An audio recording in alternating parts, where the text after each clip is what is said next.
ஹாய்ங்க. யாருக்கெல்லாம் இப்படி நடந்திருக்குன்னு தெரில. இன்னைக்கு கேட்குறவங்க நெறைய பேர் கூட கூட இன்னைக்கே நடந்திருக்கலாம். மனசு சரியில்ல. ஆனா காரணம் என்னன்னு சொல்லவே தெரியல. ரொம்ப அழுத்தமா இருக்கு மனசு.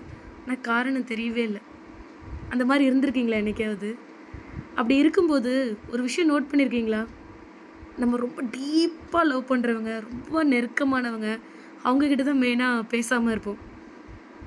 அப்ப அவங்க லைட்டா எதனா ஒரு விஷயம் சீண்டிட்டாங்க, கோவம் ஃபுல்லா அவங்க கிட்ட திரும்பும். ஆனா அவங்களுக்கு என்ன விஷயம்னே தெரியாது. ஏன் இப்படி நம்ம கோவப்படுறோம்ன்னு. ஆனா அந்த ஆப்போசிட் சைட்ல இருக்கிறவங்க, "இவ தானே, இவ நாளைக்கு மாறிடுவா" அப்படின்னு நெனச்சுட்டாங்க. அந்த மாரி ஒரு நபரோ, ஒரு தோழியோவோ இருக்கட்டும், யாரா வேணா இருக்கட்டும், அவங்கள மிஸ் பண்ணிறாதீங்க. அப்படி ஒரு ரிலேஷன்ஷிப்லாம் லைஃப்ல கிடைக்கவே கிடைக்காது. மனசு சரியில்லனாலும் மறுநாள் நமக்காக பேசுறவங்கலாம் கடவுள் குடுத்த வரம் மாதிரி. சொல்லணும்னு தோணுச்சு. உங்க லைஃப்ல யாராவது அப்படி இருந்தா மிஸ் பண்ணாதீங்க.